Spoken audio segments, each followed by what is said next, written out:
Look, let me thank everyone for being here. Let me make a few comments, and then I'm going to turn it over to Chief Fenner. I think many people have seen the incident that happened on February the 13th at about 11:30 a.m., where, and her name is Nhung Truong, had just, I think, gone to a bank and was in the Bel Air area, and this individual came up and attempted to grab, I think, like her purse, and then took off and saw that he didn't have the money, so he went back and then grabbed her and slammed her down. In fact, when I saw it, just made me, mad as hell. Slammed her down like she was a bag of potatoes. She's still recovering from that incident. And look, let me just say that any incident, any assault, shouldn't be tolerated. And I know after seeing this incident over and over again, I had a conversation with Chief, and I called him and asked whether or not what type of leads we had, and that this was somebody that that we needed to apprehend, get off the streets, such that this person wouldn't do these type of things to anybody else. And just at the forefront, let me thank HPD, the detectives, all of those who worked on this case, because as you will hear, this person, as well as somebody else, has been apprehended and is not on our streets at this time. But these sort of incidents are not going to be tolerated in this city. And I just want people to know, if you are foolish enough to commit these type of crimes, we will find you. It may take a few days, may take a few weeks, but we will find you, and we'll get you off the streets. And then I will trust the other parts of our system, criminal justice system, to make sure that they remain off the streets so that it doesn't happen to somebody else. So I want to thank Chief Fenner. I want to thank the men and women, all of the detectives who worked on this case. But I can tell you that the person who committed this particular crime on Nhung Truong have been apprehended, and we'll continue to work with her and her family as she recovers from an injury that should not have occurred. So, Chief, let me turn over to you. Thank you, Mayor. Just want to say good afternoon to everybody, and the Mayor hit on some key points. And one point I want to stress again: this type of violence will not be tolerated in our city. It is just senseless. And when you have a male commits a crime against anybody, but using our female citizens and committing a robbery, and it results in the injury of Miss Truong. I just spoke to Miss Truong about an hour ago and assured her, and I want the city of Houston to stand behind her. She's very serious injuries. The recovery is very long, and I want her to know the love of our agency, but also our great citizens in this city. We need to simply stand behind her. I know that we have our victims assistance division here up under Commander Harris. And I want to thank them for what they do, not only in this case, for all other cases, but I understand that the family has put up a GoFundMe fund, and I ask that anybody, this is going to be a very long recovery. I won't talk too much about the investigation, the details, because I want the investigators, and I want to thank them, even our support team, for the great work that they do under the leadership of Commander Christy Smith. I want to thank her and that entire team, our South Robbery Division, our Central Robbery Division, and specifically the investigators on this case. And you'll hear from Detective Fontenot, but Detective Fontenot and Wynn, great work on this. Also, our West Side Crime Suppression Team, everybody working together. And this is what you'll see, not only from our agency, but from all law enforcement.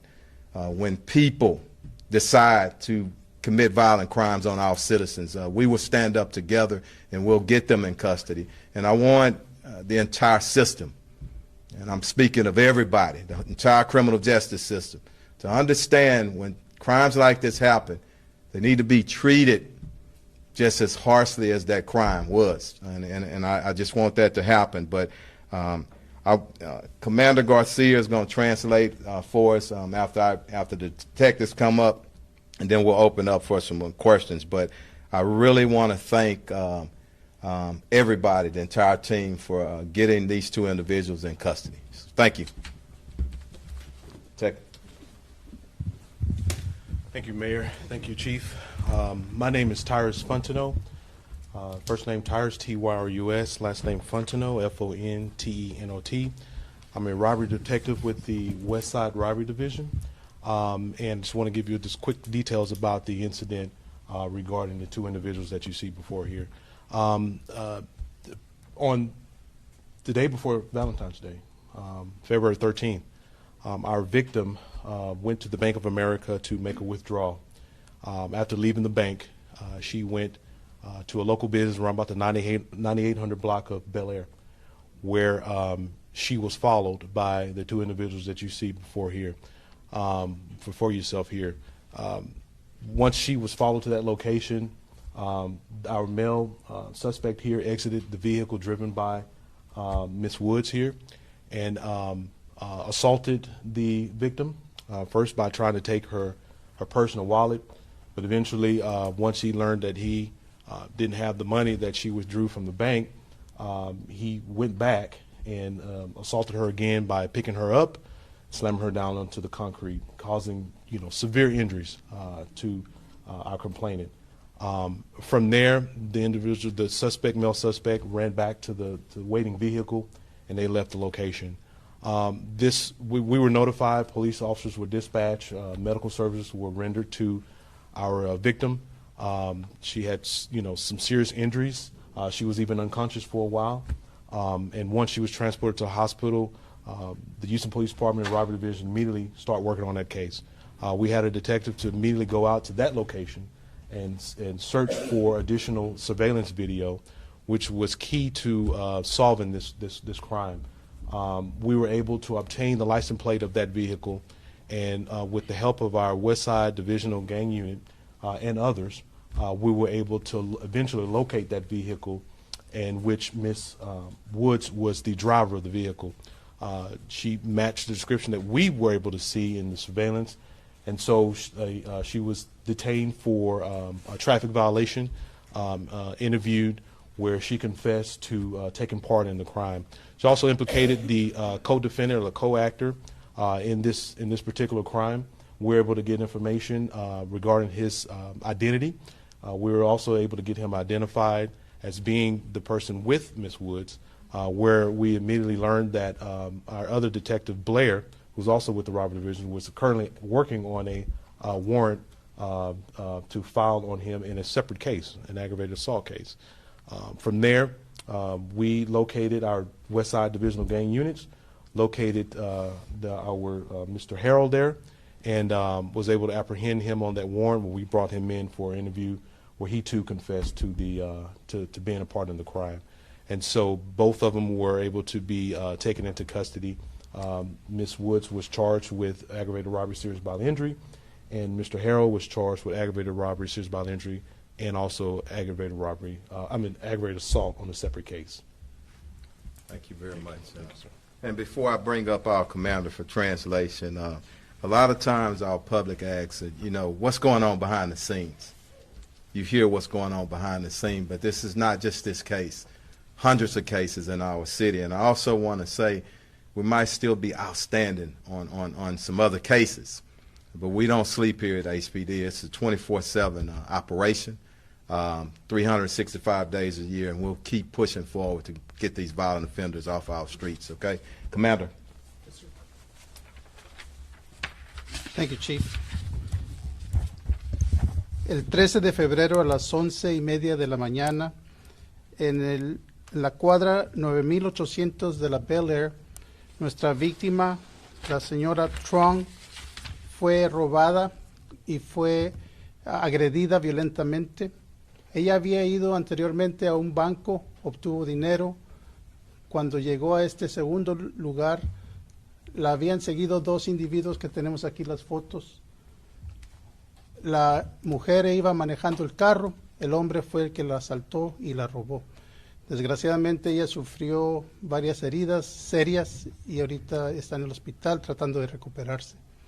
Gracias a los esfuerzos de los detectives de la División de Robo, que están aquí a mi derecha, el detective Fontenot y la detective Wen tomaron este caso seriamente, obtuvieron evidencia y video de seguridad del área y encontraron a estos individuos.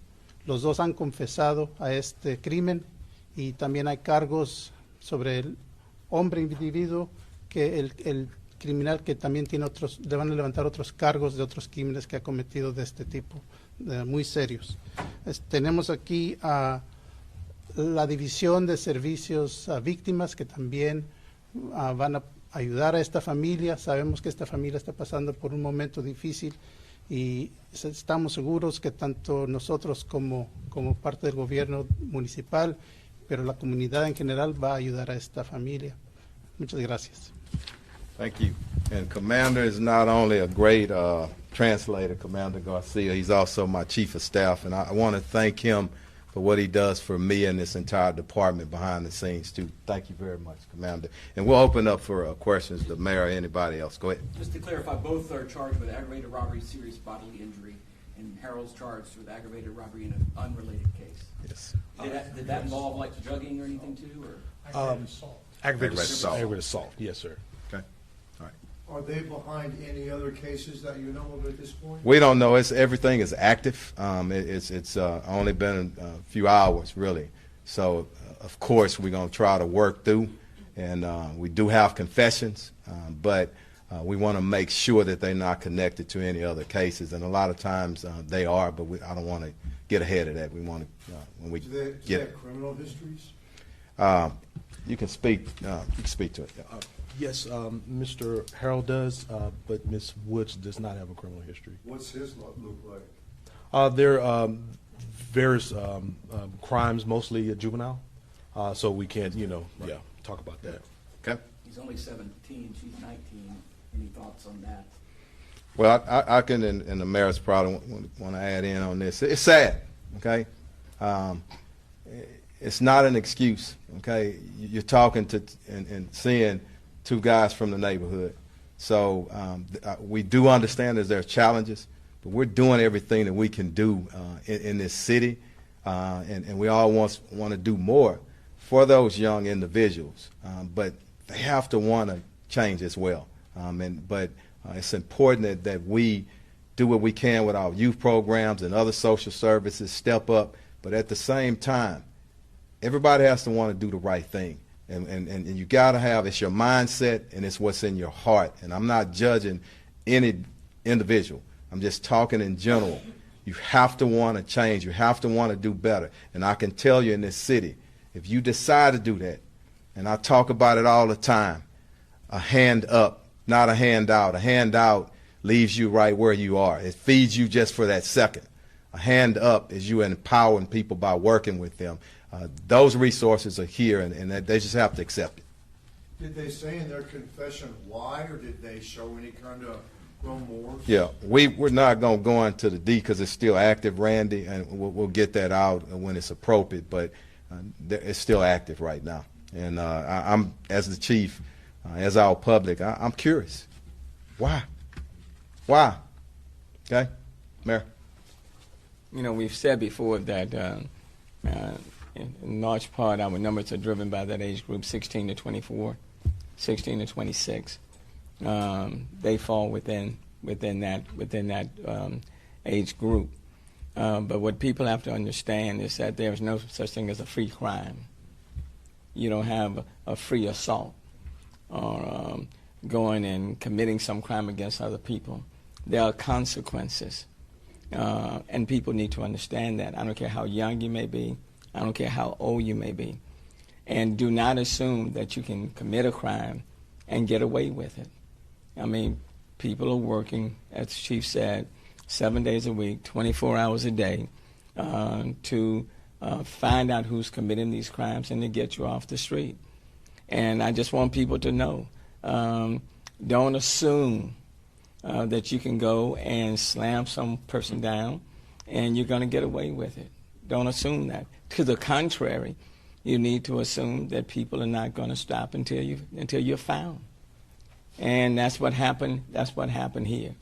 Either somebody is looking at you committing a crime, or there's some camera or cameras looking at you, or there's some license plate reader that's looking at the car, but you are going to be found. Now, having said that, what I would say to any person out there, especially a young person, we do want to help you, but at the same time, there are no excuses. And it is important for the criminal justice system to work collaboratively in order to make sure that people are not committing a crime after crime after crime, okay? But we are not going to stop until we find you, and that's what happened in this particular case. Unfortunately, the person who he assaulted is recovering from some serious injuries, and she was the breadwinner for that family, and she has children. So I do hope that the city will step up. I do hope people will go to that GoFund account and will assist this family, because you now have a mom who's down and you have children who were and are dependent on their mom. And it was caused by these individuals. And there are consequences. Any other questions? The male suspect's other case, was the victim in that other case random, similar circumstances? It appears that way, but again, Michael, we want to just wait until we verify that, but same method of operation as we say in police work.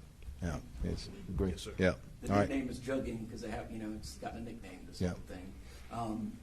Any brief advice to people like you covered many times? Absolutely. I was sharing with the mayor, and I went to the bank myself in a transaction just yesterday, and I was in communication with the bank tellers and management. When you can, get a cashier's check or whatnot. Don't leave out of there with cash. And also, if you do, and even if you don't, because suspects can think you have something, you don't have anything, and you're still at danger. Just be aware of your surroundings. Once you leave there, if you think somebody's following you, everybody should know where the nearest police station is. If somebody's following you, get on the phone. First of all, call 911, tell them, hey, somebody's following you, but be aware of your surroundings and don't put yourself at an added risk. If you don't have to go in, do your transactions online as much as you can, but you leave that bank, just be aware of your surroundings, okay? Get to your car, and when you get out of that car, look around, circle around the parking lot just a little bit. But want to get that out, and I'm gonna need our great media team, which I always do, and I commend y'all all the time in this city.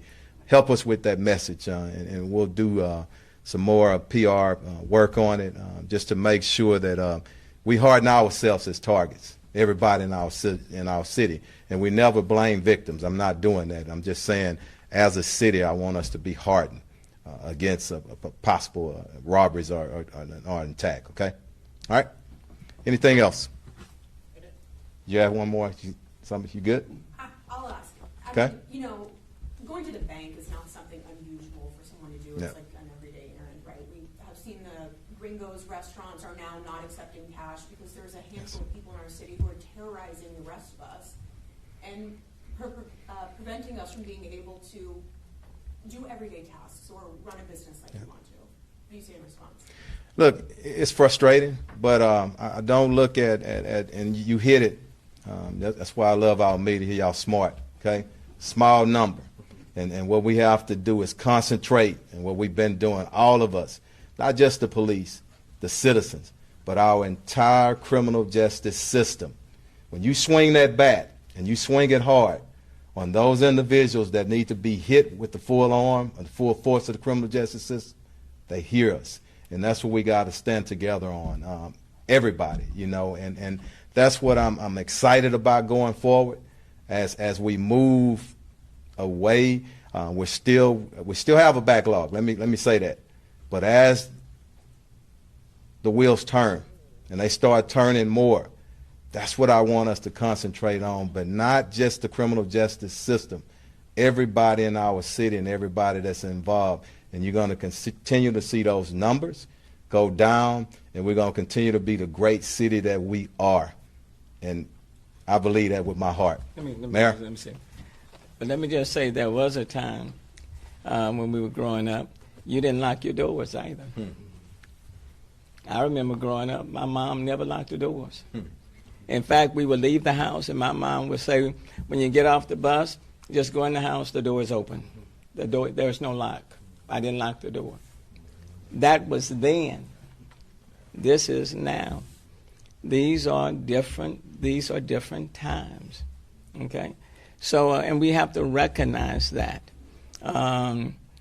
Things are just a little bit more toxic now on all levels. They're just a little bit more toxic now. And when we recognize that, then we have to adjust our behavior accordingly. And that's what's happening here. And so it doesn't necessarily mean that things are more dangerous in many ways. I mean, we can say to you all day long, you know, the number of violent crimes are down in the city. The number of homicides down in the city. But if you are a victim, you know, it doesn't matter. You are a victim. And the numbers of violent crime in the city are down from a year ago or 2 years ago. But say that to Ms. Nhung Truong. Okay, for her, she was that victim. So these are different times. There was a point in time, for example, that the atmosphere was not as toxic politically. You know, but that was then. This is now. So we have to find ways as much as we can to kind of get back to those moments. But in the meantime, let's just be very careful. And so what I would say to people, be careful when you go to the bank. And I think that's all, you know, that's everyone. But it's unfortunate. Thank you, man. Okay. Les, I just want to thank our team again, and it's important, and I want them included in our press conferences. And as the mayor and I talk, make sure y'all get a shot of their faces, because they're away from their families a lot, and I want their families to see how proud the mayor and the chief and our citizens are of the great work that they do every day. So thank y'all very much, okay? All right.